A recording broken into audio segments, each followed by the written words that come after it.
This is an 8-iron, and it's a dead shank. Wow. Way right. Oh, takes a hop shank. off the path. You got to be kidding me.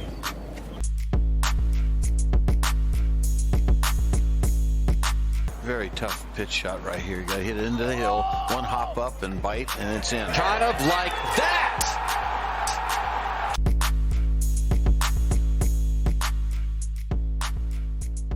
Well, I would like to welcome former NFL running back and certified absolute golf junkie, Danny Woodhead, to the Sub 70 podcast. Danny, thanks for taking the time today. Been looking forward to this conversation. Hey, thanks a lot, man. Thanks for having me on. Yeah, no worries. I figured we would talk NFL first a little bit, then we'll get into golf and also kind of where your career path is heading now. But since it's NFL playoff time, I figured we would dive into that. First question, when you see this time of the year and you're not that far removed from the NFL, do you miss it? Or is it one of those things where once it was done, you're good just kind of being a fan and watching it? Or is it hard not to have the competitive spirit kick in there and be like, I could be back out there playing again? Yeah, I still love the game. I really do. It was something that I was a part of for so long. And, you don't just lose the love for the game. Now, as far as do I miss playing the game? Zero. There's nothing I miss about playing football. I loved it, and I really believe that when I say this, that I gave everything I had out of my body to football. Everything that I could have given to football, like as far as effort, I used that all up. I'm way past empty. So I don't miss it. I love the game, and I will always love the game. You ask our kids, are we a football family? They'd say, heck yeah, we are. All my kids, my three oldest, 8, 6, and 4-year-old, they all are in a pick'em every week against each other. Not college, but NFL, because that's what we know. That's the life that we've had. So we love the game. It's just I just don't have any desire to play it anymore. Do I think I can? Could still? I don't know, maybe, but it doesn't matter because I don't want to. I really have no interest in it. I have way more things that I'm way more passionate about now. Did it used to be, one of the main things I was passionate about in my life? Heck yeah, it did. But I've moved on. When I said I was going to be done playing, I was done. I hear you.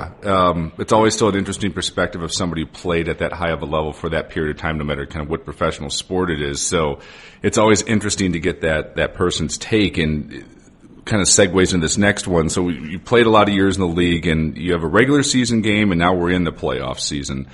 What's the difference or feel in the locker room, or a vibe in the stadium, or intensity level difference between a regular season game and a playoff game? Well, you lose, you're done. So that's like the short answer. But yeah, you do feel a little bit different. You know that everyone's watching your game because there's not 16 other games on TV that week. You're one of 4 games in the weekend if you're wild card or second round, and then if you go on to AFC Championship, you're one of 2 games. So the stakes are just so much higher, and just the opportunity to play in a Super Bowl. There's nothing like playing in that game, and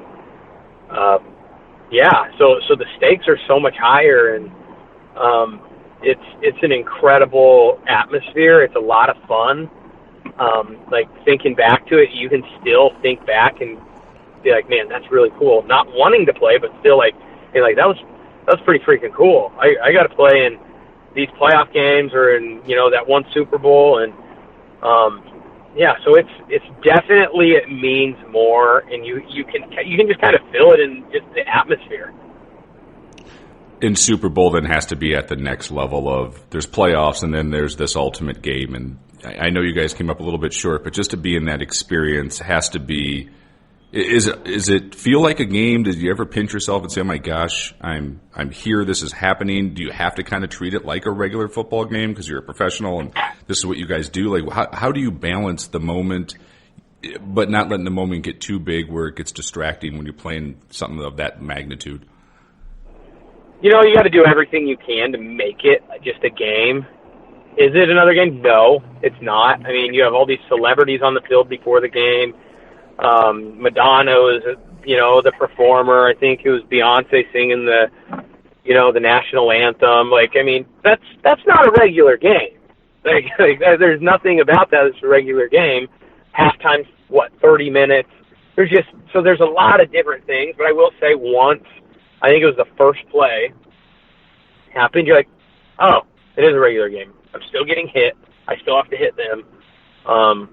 So it takes a little bit, but yes, it does become just a game. Like when I scored the touchdown, I started to spike it and leave the ball, and then like a couple seconds after, I was like, oh crap, I got to get that ball. That's an important ball. I need to get the touchdown ball from the Super Bowl. So yes, it does become just a game, but there's still a little bit of, it's like, man, this is freaking crazy. I worked so hard, and I remember as a kid watching, all these Super Bowls. It's a little different, and you do notice it with some different things also.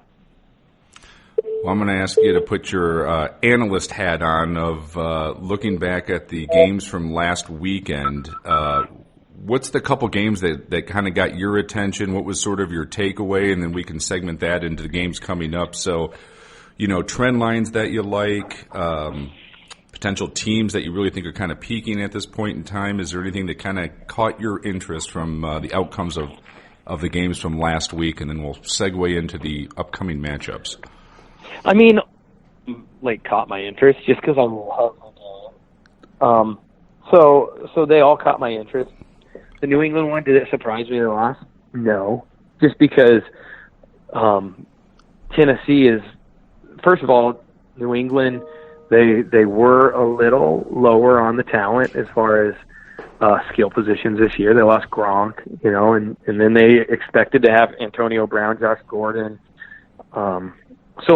It's not quite the team I don't think they thought they were going to have either. And they didn't have everyone maybe that they anticipated early on in the year. But that's life, and they understand that. But so that one didn't really surprise me, just because, if you could score points on them, score enough points, you're going to be able to beat them, because they had a tough time scoring points. I think everyone likes to say that it's Tom, is he getting older? That's not the case. Yes, is he getting older? Of course, but that's not why they.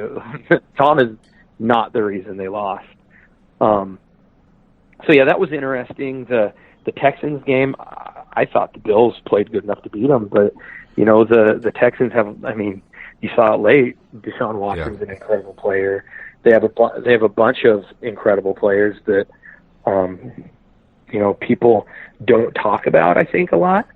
But they're gifted, and they have a great head coach in Bill O'Brien, who was my offensive coordinator for the first 2 years I was in New England. And I don't think he gets as much credit as he should. He went to playoffs I don't know how many times with backup quarterbacks before Deshaun got there. And then you look at the NFC.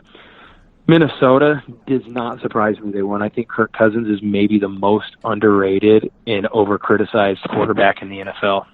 If you talk to an NFL, someone that has played or does play, he runs the show as an offense, and that's what you want in your quarterback. Believe it or not, there's a lot of quarterbacks in this league that don't have the knowledge of a Kirk Cousins or a Tom Brady. And that's partially, I think, because offensive coordinators don't put as much on all quarterbacks' plates. But definitely I respect the heck out of Kirk Cousins because of what he does as far as orchestrating the offense. Some people are like, oh, that's a game manager. Not really. If you want to call it game manager, then that's all I want. If I'm a coach or a GM, I'm getting a game manager, if that's what it is. If that means you know what to do every single play, and you know what protection to get us in, or you know what run or pass, then that's what I want. I'm not going to just get now. If you luckily end up having be as gifted as Lamar Jackson, that's a different story too. He's a absolute freak of nature, and I mean he's obviously got to have some sort of command of that offense. But no one's going to call him a game manager just because he's really fast and can do a lot of special things that we haven't seen in a long time at that position. And then you look at the Eagles game. I mean, once Josh McCown's incredible journeyman, they would like to call him quarterback. Once Carson Wentz went down, I still thought they had a chance, and they did. But Seattle, who Russell Wilson's played as good as, I mean, if Lamar Jackson wasn't the Lamar Jackson of this year, Russell Wilson could have been an MVP talk. So a lot of fun storylines with all the teams. A lot of great teams this year. I mean, you look at all those teams, I think anyone can still win it. Yeah, is Baltimore doing some really good things? Yeah, but like they still did have a couple losses this year, so that means someone could beat them.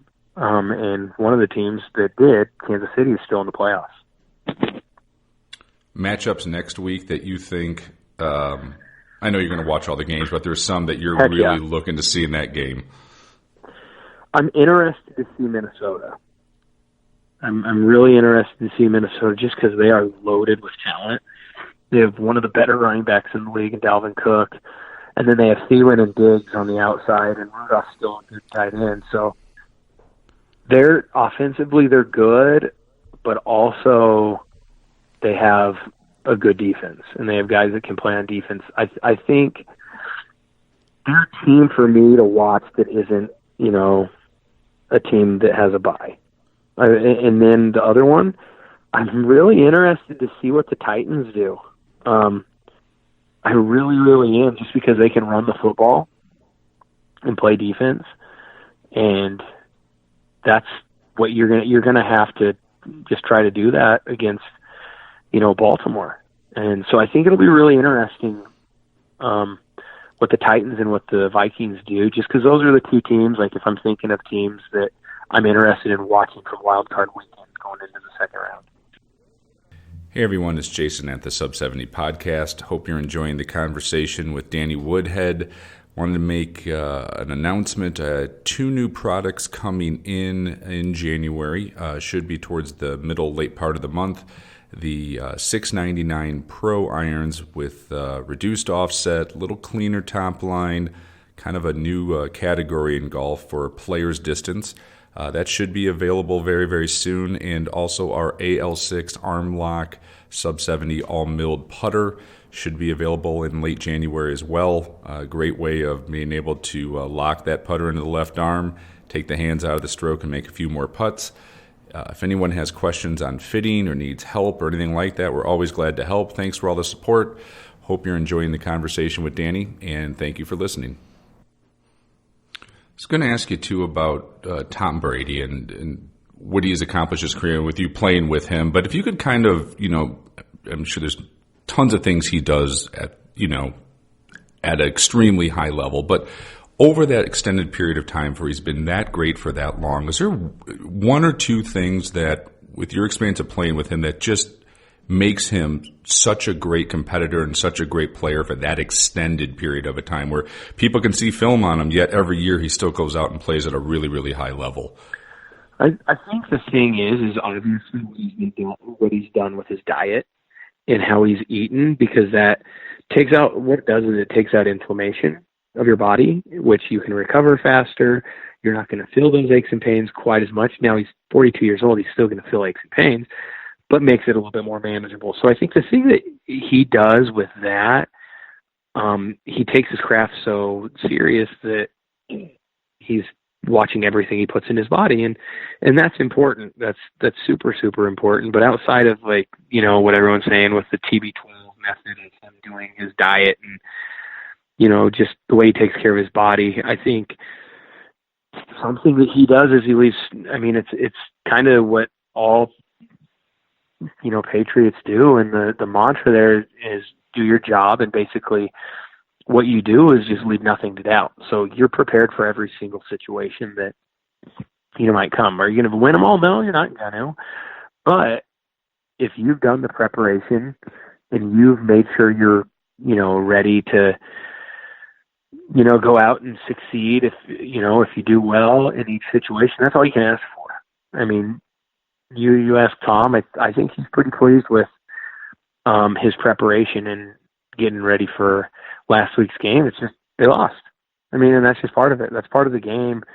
To expect them to win every Super Bowl is kind of nuts. I mean, people are just calling for his, like, man, he's old. They're 12-4. I mean, you ask anyone in the league if they'd go 12-4, if they'd be happy, they'd say, heck yeah, we would. It's hard to go 10-6, 9-7 in the NFL. If we could go 12-4, and that'd be the worst thing that's ever happened in the history of your organization. I think it's going to work out. The other player I was going to ask you about before we get into the golf side of stuff is Phillip Rivers, who was your quarterback when you were at San Diego. I saw you on Twitter kind of going back and forth with people, and it seems like you have nothing but respect for his ability and his leadership and the way he plays. Any idea where he could potentially be next year? And once again, great player for a long period of time. What did you enjoy playing, or what about playing with Phillip did you enjoy the most, I should say? He was very similar to Tom as far as he was meticulous on, he was going to cover everything going into a game in preparation. But the little difference with Phil and Tom is I had more of a relationship with Phil. And that's partially because I was older and more secure in what I was doing. I had been in the NFL for longer. Sometimes when you're early on in your career, you just kind of put your head down and you don't talk to anyone. And that's kind of how I was in New England. I had friends, but I'm saying, like, you just put your head down when you're at work and you just work. And that's a little bit how I was there. So, Phil, I have a ton of respect for him, the man he is, the dad he is, the husband he is, and then obviously the player he is, but all those other things are way, way more important to me than him as a football player. And so outside of, that, like, if we're talking football, I don't know where he's going to end up. I wouldn't count out the Chargers, obviously, but if he ends up going somewhere else and the Chargers don't want him, or however that may look, I don't know. But I do know that if there's a team out there that needs a quarterback, he's the first one I'm calling. If, Tom's probably not going to be available. Let's say Tom is, I would say Phillip Rivers is right under Tom. Tom's obviously what everyone says the GOAT, and I really believe he is the greatest of all time. I really do. But Phil's just, as far as a quarterback, I don't think he's that much lower than him, just on what he does. Everyone will be like, well, yeah, this, that, and the other. It's like, well, they're in two different organizations. I think so many people on Twitter or just fans, they want to be like, well, he didn't do this, he didn't do this. It's like, you have to there's such big things that go on in organizations. This isn't just football. This is businesses. Like, if you have a poor culture or poor leadership or whatever it may be, it's going to make things difficult. It's going to make things harder to succeed. The healthiest cultures are usually the best teams. I was fortunate to be at Baltimore for a year. Doesn't surprise me that they're really good because they have a super healthy culture there. And that sometimes is, the thing that separates, different teams. And Phillip, if he's not going to be at the Chargers, I think he just needs to find a fit that obviously wants him around and is going to let him do what he does. From his game, it doesn't look like, looks like he's got gas in the tank still. You would know more than I would, but it doesn't look like he's lost much off his fastball yet. He can play I don't know if I want to say as long as he wants, because that's a lie. Everyone has you're going to be done, but he still has some years left in for him. He doesn't have a year. I think he has years. Yeah. It'll be interesting to see what happens. For sure. All right. Well, let's get into the golf. When did you start playing, and then when did it become this, huge passion in your life that that you enjoy at this point? Did you start off playing when you were young and then gave it up a little while you were in the NFL, then afterwards, or have you always played your whole life? So I started when I was like 8. My grandpa kind of introduced me to it, and then went out and played a decent amount at a lake course outside of North Platte, Nebraska, with my dad and my brother. And we would just go out a decent amount during the summer. We got a season pass. And it just kind of became the thing that you would do with your brother and your dad. And I'm so thankful for that, because we had a lot of time a lot of quality time together by just doing that. That, another reason why I want my kids to play is because it's like you get 4 hours with your kids, even as they grow older, to spend time. Sometimes it's mom and dad aren't as cool as you grow older. But yeah, and then I kept playing. Once it was high school, didn't play nearly as much, or college. And then picked it up a little bit more junior or senior year of college, and then into the league. I still played a decent amount in the league when we'd have time off. It was, you get about a month and a half off in the summer. You play as much as you could, but I would say the passion wasn't really until I retired. I loved golf, and I loved golf. It wasn't until I retired that I was like, man, I'm doing everything now that I can do to get better. I don't care what it is. I'm going to find a way to get good. And basically what I've kind of seen is I put my football passion into my golf. And anyone that knows me, you ask any of my siblings, any of my friends, be like, hey, is Danny, is he doing it for fun with it? They're like, no. He's doing this because he's trying to be as great as he can be at it. Now, does that mean I'm going to be a professional golfer? And obviously, that's not the case. I'm not quite that gifted, but I want to be as good as I can be, and I want to make sure that I don't leave or I don't add a stroke because I'm an idiot on the course, or because I haven't tried to. So this past year I ended up being like a +1. Well, do you think that's good enough now? To me, it's not, personally. I have no interest in, just being that guy. I don't have an interest in being a +1. Now, obviously, now it's a rabbit hole you end up going down, and you're like, well, I want to be a +2, or I want to be a +3, I want to be a +4. And every one of those jumps gets harder and harder and harder. So much harder. But that's still what I want to do. So am I gonna try to be a +3, +4, someday? Yeah. Do I see it? Yes, I do. I know people think I'm crazy, but I see that. Do I know that it's probably not going to happen this next year? Yeah, I do. I'm realistic. But that's what I love about the game, is you can continue to get better. And then if I'm planning on being a +3 or whatever it may be, well, then I'm going to try to be a +3.3, or I'm going to be a +3.4. I don't really have an interest in just doing anything halfway. And it's because if I'm going to do something, I want to be great. I don't want to be average. There's just no fun in average for me. And I know some of my friends or siblings, whatever, be like, gosh, he's a little much sometimes. I might be, but that's just kind of how I'm wired. Would a goal maybe to be playing like in a mid-am, like a U.S. mid-am, or really high-end amateur events? I mean, there's some really good play that happens, like you said, the guys get to +1, +2, +3, just a little bit below a tour player. But, I mean, there's some great amateur events if you can kind of get into that realm of capabilities, which sounds like you're close.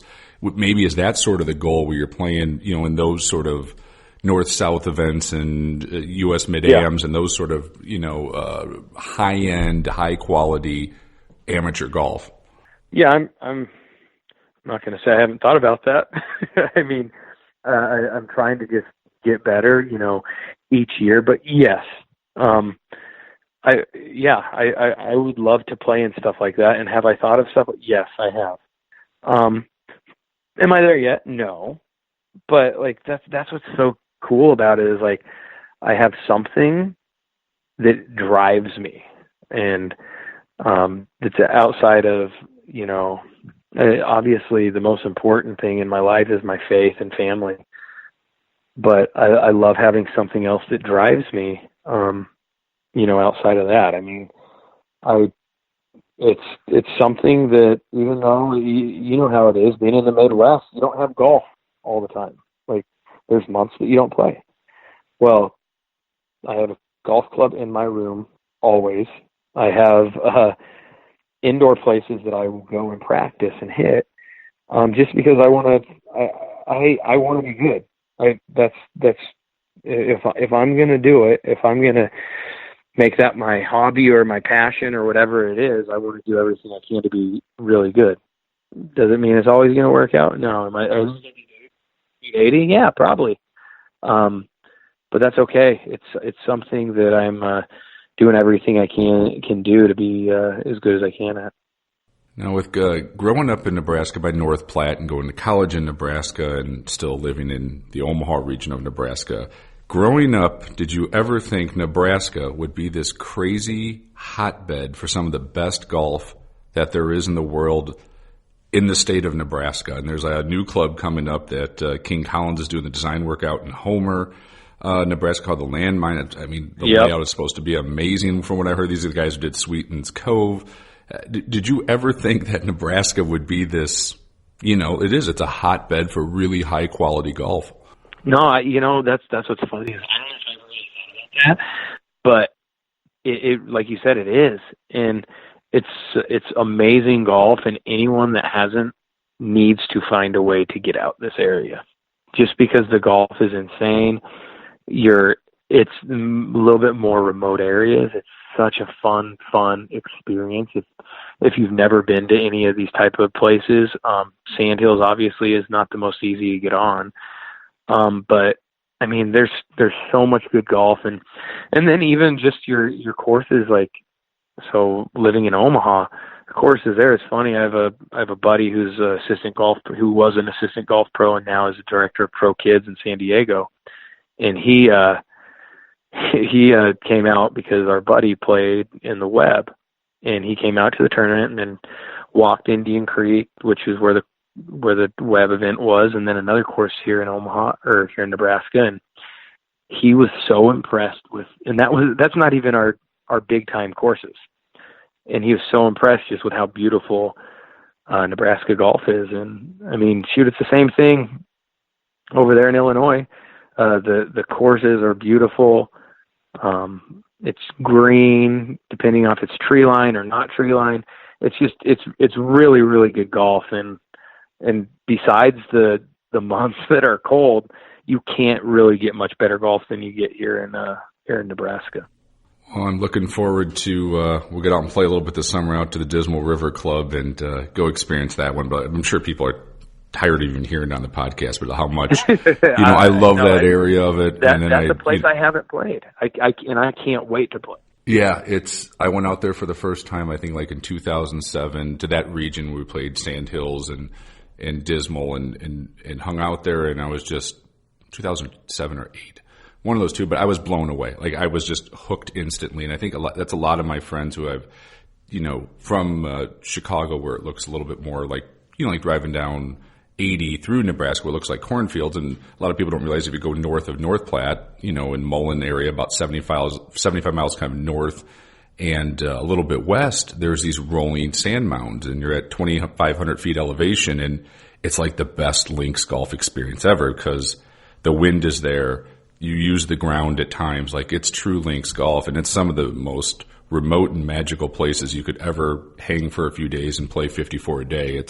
It's incredible. So it's, I can't wait to get out there once a month when the summer starts and get my fix for it. I'm totally addicted. It's such a great place. And if anyone gets a chance to go to that region and play, it's amazing. It really is. So yeah, I'm looking, I'm already thinking about, when the club opens up in May to get out there. But yeah, hopefully we got a good group heading out there potentially this summer. So I'm putting the pieces of the puzzle together. Yeah, it's going to be a good time. Some of the other golf pros, I know you've met a couple of the guys that you're friends with on Corn Ferry Tour and that kind of stuff. Have those guys, being kind of professional athlete to professional athlete, have you kind of learned anything from some of the guys you've gotten to meet who be a few tips, or even from a mental standpoint of, how to get your game to the next level? How's your relationships with any of those guys? It's just more than anything, it's fun to. So I'm a big time fanboy when it comes to any sport other than football. When it's football, it's just like whatever. I was able to be around Tom Brady every day, who I think is the greatest football player of all time. So like, it just, to meet another football player is just not that cool to me. But like, if you meet a basketball player, if you meet If obviously a golfer, like, it's like the coolest thing in the world because you want to see how they approach their craft, because my craft's completely different. And like, whether it be like the kid Norman Jong he played at Oregon, he's out of California, who I'm buddies with, or Brandon Crick, or Scott Gucheski here in Omaha. Those are a couple Korn Ferry guys too. It's a lot of fun.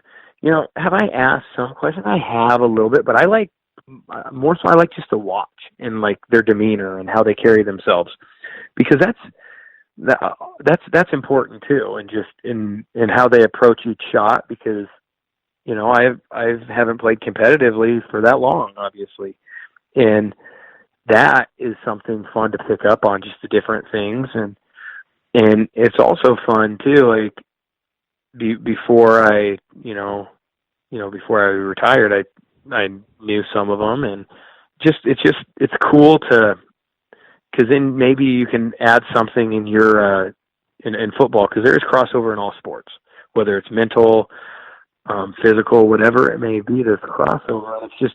It's cool to be around. I thought it was always cool to be around other athletes who are at the highest level, and maybe, like, I'm not going to lift the same as a basketball player. I'm not going to lift the same as a golfer, but just the way they go about their business is really, really cool to watch. From working out, so when you used to work out for the NFL, it's obviously a lot of strength, it's size and it's explosive moves. Has your workouts had to change for the sport that you're now playing? Have you done a different routine? And if so, what have you sort of changed in your body of what you're trying to accomplish with working out for golf versus your old profession? Right. You know what? I've weighed anywhere from all the way up to 207 at one point, and now I'm down to 190 because I said I want to lose weight so I can just move better, have more mobility, obviously, for my golf swing. I don't lift as much, like weight, just because I'm someone that I blow up really fast. Like, I think just because my muscles were conditioned to. But if I went and said, all right, I'm going to try to get my upper body strong, I'd get strong really fast. And my muscle growth would be kind of out of nowhere. So I don't want that. So what I do is now I do a lot more cardio. I still do some strength training, but just so much. I mean, some people would be like, oh, that's a lot. Well, it's not a lot for me. And so, like, what I've tried to do is I just try to scale it back, because I more so want mobility, flexibility.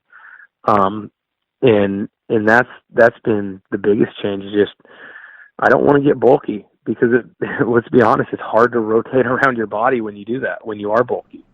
Is the Bryson thing kind of, do you as somebody who did bulk up and get heavy, now you're playing golf, did you kind of, because I think Tiger looks better this year, a little leaner personally. I always think like a golfer looks like DJ too, where you you look like you should be able to throw a javelin.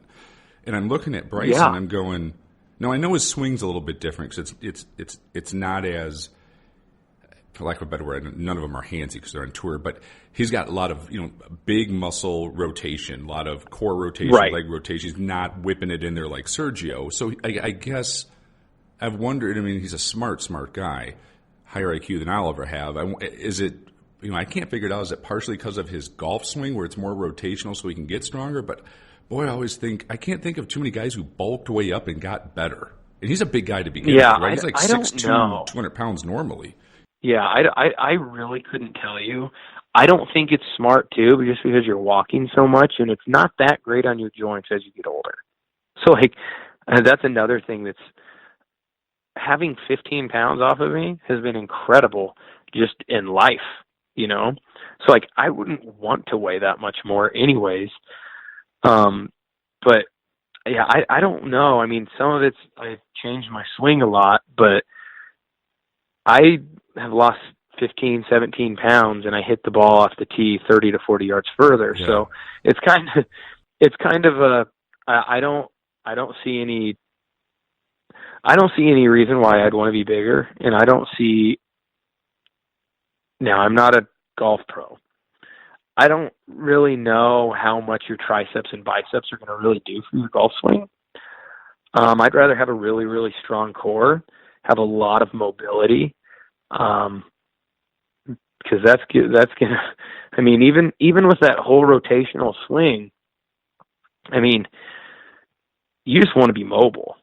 I would want to be mobile, and obviously, to be able to rotate, your upper body and your hips. I mean, that's kind of what I see. But shoot, Yeah. Bryson has reasons for whatever the heck his reasons are on different things, and I'm not going to question him because he's made millions of dollars. I'm more curious to I don't know if I'm right or wrong. It's just, it's different, right? But everything he kind of does is his own path, and it's worked for him well. Like I said, his swing definitely is. Yeah, right, and it works for him. So I'm sure he's thought long and hard. I think it's going to be really interesting to see when he hits that peak weight. Is there an increase in distance? Does the metrics he probably measures get better with that change he's making? There has to be something to it, because otherwise he wouldn't change.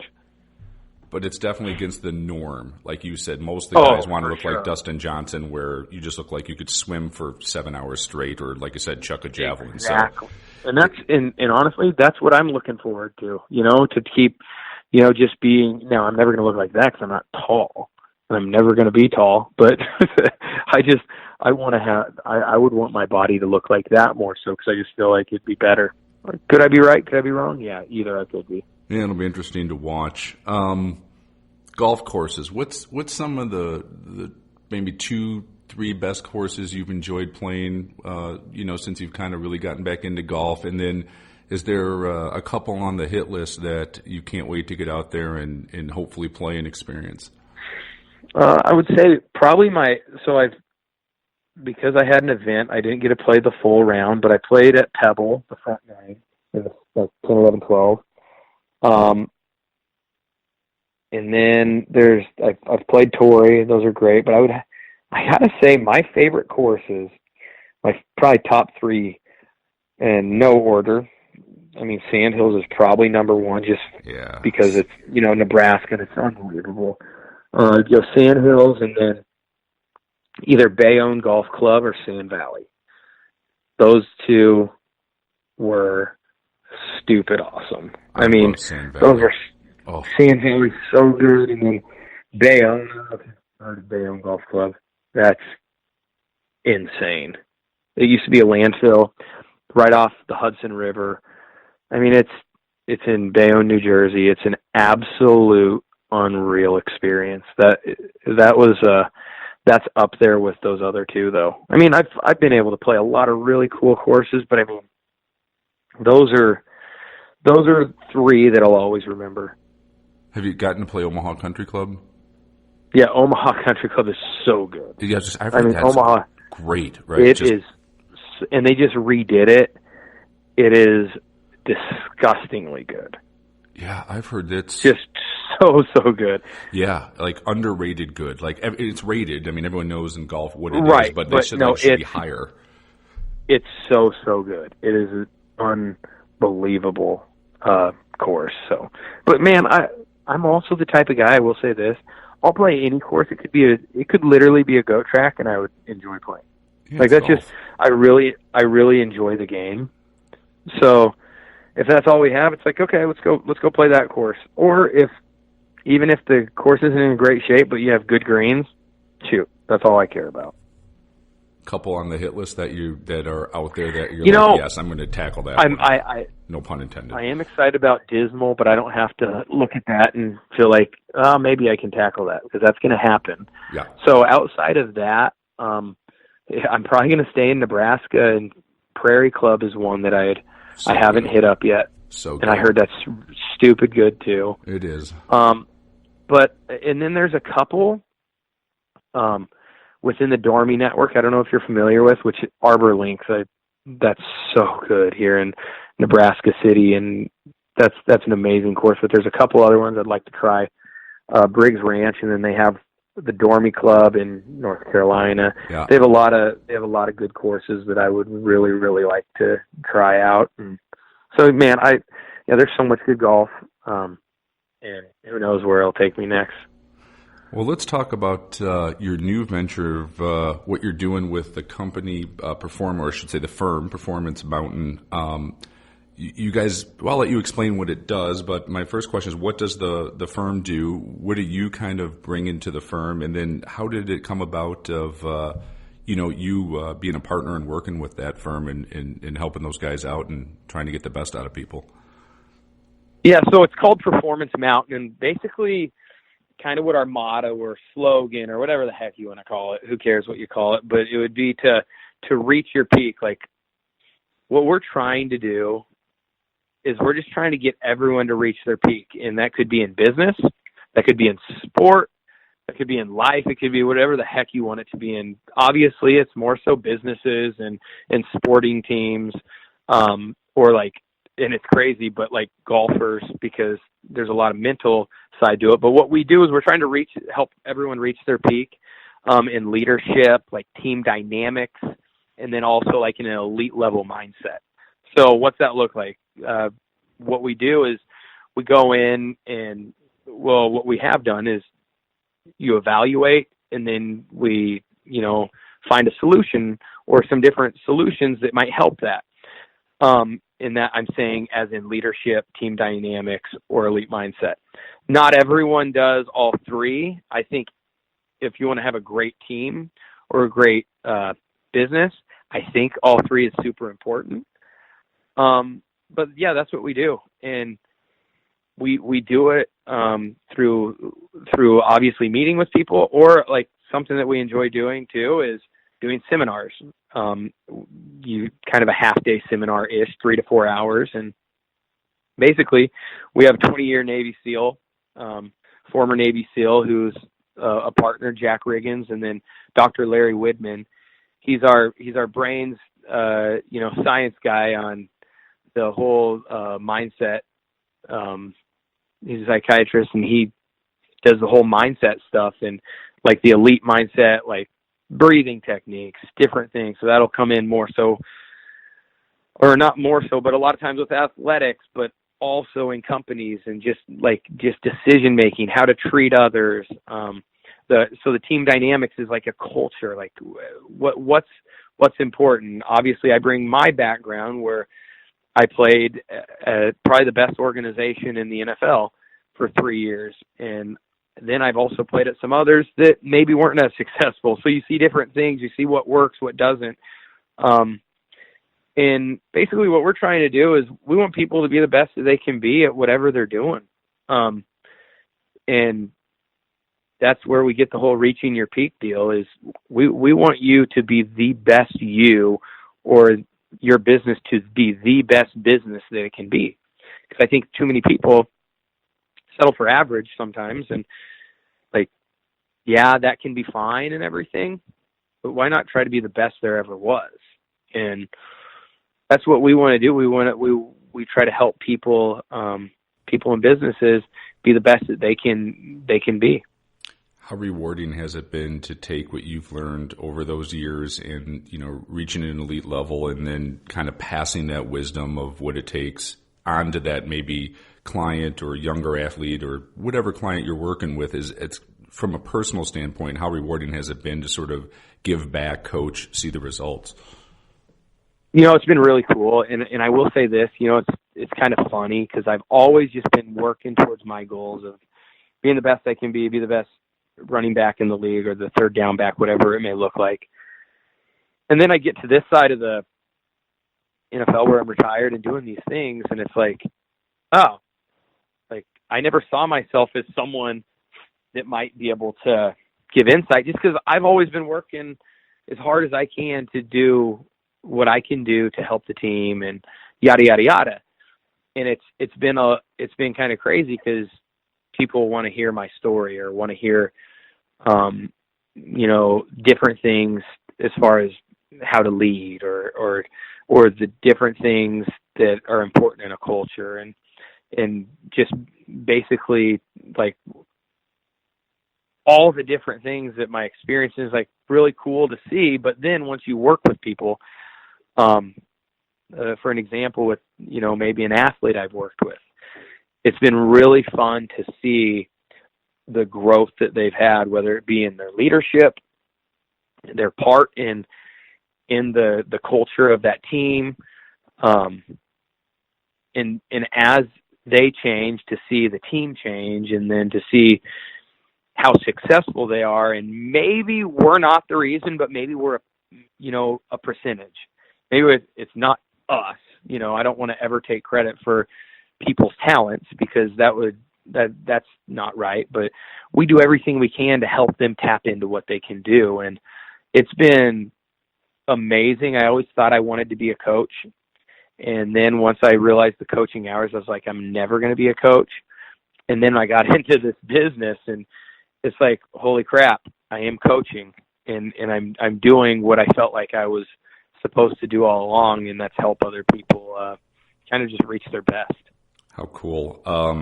If people want to find out information on Performance Mountain, what's the best way for potentially a client or a business or an athlete to work with you guys? What's the best way to find information on it? I mean, there's so many different ways you can. I mean, because of social media nowadays you can go to my page and it'll have something on my Twitter, but probably the easiest way that anyone could do it is just go to performancemountain.com. And it kind of gives all the different stuff that we do on there. And that's probably the easiest way, but then you can also follow us on Twitter, Instagram, HQ_PFM, for headquarters at Performance Mountain. But yeah, the performancemountain.com is probably the easiest way to get plugged into us. If not, shoot me a message on Twitter or Instagram. I mean, they've made it so easy nowadays. The internet's made it so easy for people to, once you hear about it, to find things. So you can find it very easily there, but performancemountain.com is the easiest. Well, thank you so much for the time today. I really appreciate it. Looking forward to the NFL playoffs, and the weather hasn't been this bad, at least in Chicago and Nebraska. So hopefully spring is coming soon, and we can get back to golfing again outside. And we'll definitely get that trip planned out to Dismal this year. Looking forward to playing with you. But thanks so much for coming on. I really enjoyed the conversation, and best of luck with everything that you're doing. Hey, thanks a bunch, Jace. Appreciate it. All right, we're good. Thanks, man. I appreciate it. Great conversation. Went perfect. Hey, awesome, man. Hey, you have a great day. Yep, we'll hit you up on social media when it's up there. Perfect. All right, thanks, Danny. Bye. Yep.